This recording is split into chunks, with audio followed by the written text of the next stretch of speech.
Bah, tu regardes comment cette rue, comment cet immeuble qui est là, éminçait. Parce que pour avoir sa façade à l'alignement, et vu les terrains qu'il y avait derrière, on est obligé de...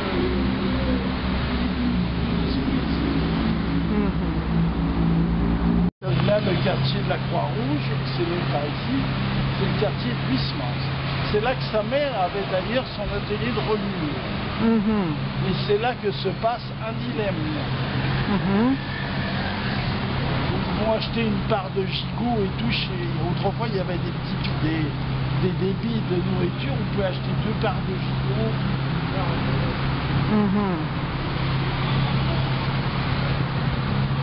Je sais pas quelle rue c'est d'ailleurs en plus. C'est la rue Princesse. Bah, je ne sais rien sur la rue Princesse. Je peux te dire que c'est des maisons restées authentiques, mais fort mal restaurées. Enfin bref, je peux pas trop en demander. Mais je t'écoute. Ça c'est Garnier, il y a même une petite étiquette je crois. Et je dis que Garnier est un titre très bien, très sérieux, mais c'était quand même pas un génie. C'est pas terrible. Qu'est-ce qu'il a fait de mieux, l'opéra? Mais l'opéra parce que c'est un programme tellement extraordinaire, avec tellement d'argent. Bah, ici c'était le quartier de Léoto, qui travaillait par là, et qui allait faire ses achats rue de Seine après le travail. Et il achetait du mou pour ses chars, et il rentrait avec tout ça à la gare du Luxembourg pour rentrer chez lui à Fontenay-aux-Roses. Il se déplaçait. Pour la librairie. Là, il y avait une grande librairie médicale. Je crois qu'il s'est peut-être déplacé là-bas d'ailleurs. Et il y avait beaucoup de bouquins en soldés ou en devanture. Et tous les étudiants, pas les étudiants, les lycéens du coin, je ne sais pas où il y a un lycée d'ailleurs, faisaient leur éducation sexuelle ici.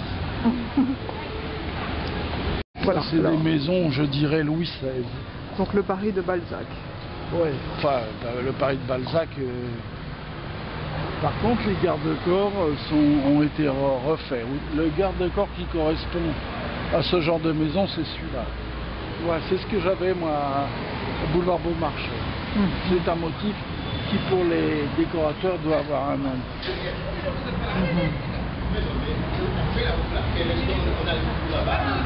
Ça, tu vois, c'était des choses en verre, mais peut-être pas ceux-là. C'était fabriqué en Tchécoslovaquie. Et alors, il y a des marchés pour ça.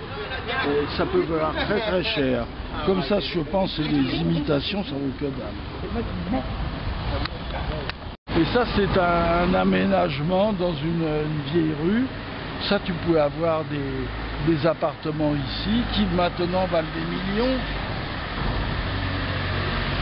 Et tu disais que du temps de Proust. Tu pouvais avoir ça. Et du temps de Proust. Oui, bah oui, personne ne nous a habités là. 62, c'est presque mais c'est 1862. Oui, mais c'est sans doute un vieil architecte qui faisait ça un peu à l'ancienne. C'est plutôt une architecture qui fait 1840 par là. Le diplôme d'herboriste n'est plus reconnu, mais on tolère jusqu'à la mort des gens les anciens herboristes qui avaient autrefois, il y en avait beaucoup dans le quartier. Alors si tu veux, tu peux acheter de la mélisse. Si tu as besoin d'eau de mélisse, il y a toutes sortes de trucs. Tu as vu, regarde les paquets comme ils sont beaux.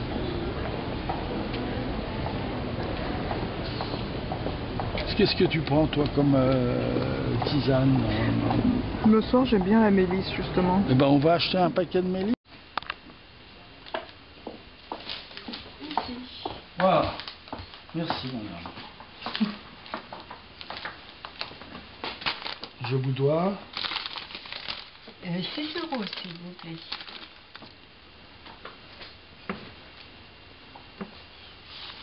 fois le carreau de ciment. Mhm. Et ça n'est plus fabriqué. Le carreau de ciment. Oui. Et c'est un carreau qui est coloré en profondeur, donc il est inusable. Je crois que ça devait coûter la peau des fesses à fabriquer.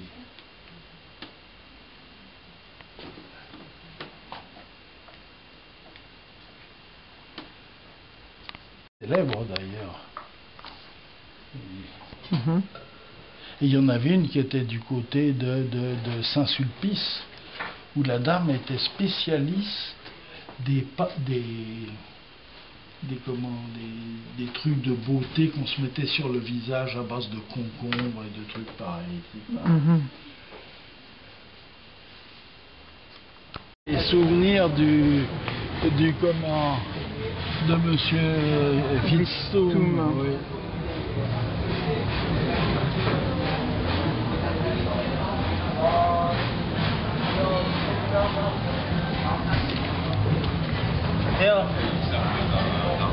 Ces gens-là, ces Oui. libraires chers, Mhm. vendent toujours des livres qui sont en état impeccable. Parce que tu peux trouver parfois beaucoup de vieux livres, mais ils sont toujours dégoûtants. Et eux, une corne ou un truc comme ça, ils en veulent ça. Mhm.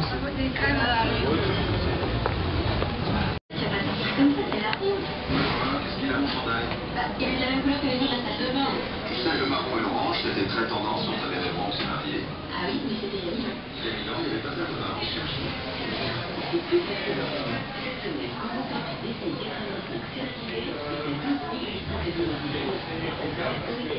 Choisissez la qualité auto. Offre limitée à 500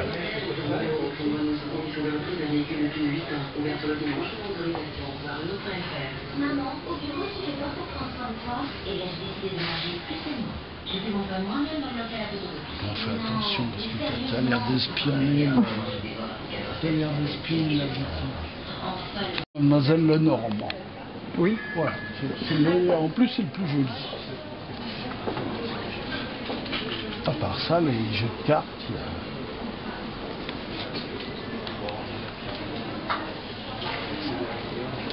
Tout ça, ça doit être sans doute fabriqué en Chine, comme ou en Espagne peut-être.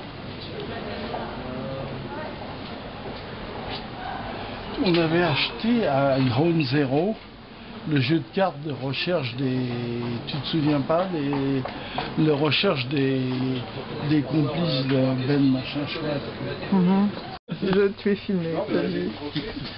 Il y a des garçons qui peuvent se servir des choses difficiles comme ça, mais pas vous, mon ami, pas vous. Faites quelque chose de tout simple.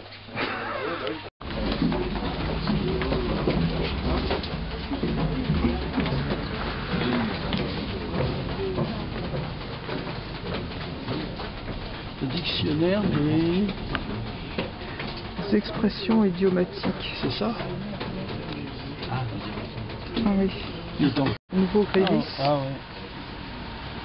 Mais c'est jamais donné. Moi, je compte toujours sur le miracle de trouver une vente de charité. Madame Gélin m'avait fait le reproche, je disais, un espèce de je sais pas quoi, et il m'a fait toute la morale de, on dit pas un espèce, on dit une espèce. Et une espèce de ceci, une espèce de cela.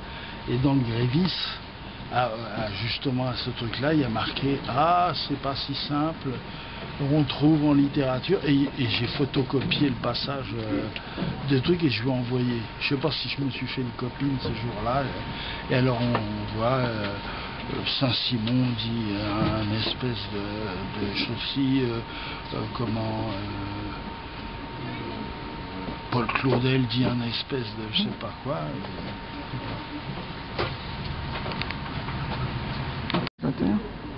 Non, c'est machin aussi qui a poussé pour qu'on l'édite en Pléiade. En Pléiade, oui.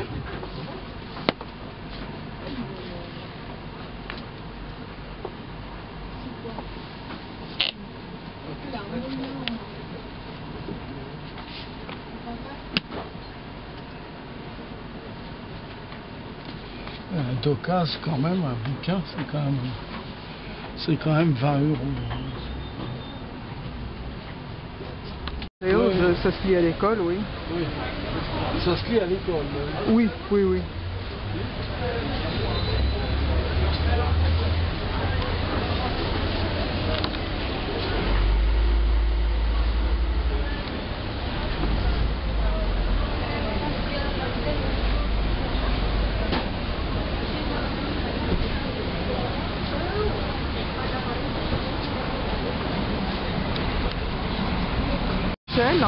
Bah, je dis c'est un coup de chance qu'on ait fait ça. Oui. Parce que dans toutes les haussmanneries, rarement on s'est servi des pointes entre la rencontre de deux rues pour faire quelque chose. On préférait vendre le terrain pour construire. Voilà, quand on a refait ce magasin, Giberjeune, mon copain Gélin était à la préfecture de police qui donnait son avis sur les conditions de résistance à l'incendie. Et alors c'était catastrophique, c'est à peu près comme maintenant. Et il a fait un rapport où il refusait que le projet soit fait de cette façon. Et il a fait son rapport. Et il a été convoqué par son chef de service qui lui a dit « Julien, je vous félicite pour votre rapport, vous êtes pas mal du tout, mais monsieur le préfet a vu monsieur Frédéric Dupont qui tient absolument à ce que l'inauguration se fasse au jour prévu. Donc vous allez me réécrire ça, vous allez un peu arrondir les angles, rajouter quelques extincteurs, là, voilà. » Et donc mon copain Gélin a dit oui, monsieur le directeur, parce qu'il n'allait pas dire le contraire. Et il a fait un autre rapport et il dit toujours j'ai ouvert le parapluie. Et depuis, c'est comme ça. Voilà. Je voulais te dire qu'on n'a rien inventé en cuisine, qu'on n'invente plus rien, et que c'est tout ce que tu lis, tu l'as déjà lu. Ou alors tu dis, où vont-ils chercher des trucs aussi bêtes que ça? Voilà le 63. Je t'écoute. Je dis ici, le carrefour de la Croix-Rouge, c'est le carrefour de Huysmans. Sa mère avait son atelier de brochage, de reliure, qu'elle avait racheté à la mort de son mari, qui je crois était graveur d'origine hollandaise. Ta part, s'il te plaît. Alors donc c'est le centre Météo France. Voilà. Il va y avoir un centre de la culture russe, dans la mesure où il y a une culture russe, et c'est un mélange de bureaux, d'appartements pour les planqués et les démerdards, et il y a une espèce d'église qui fait orthodoxe. Alors ils s'engueulent encore.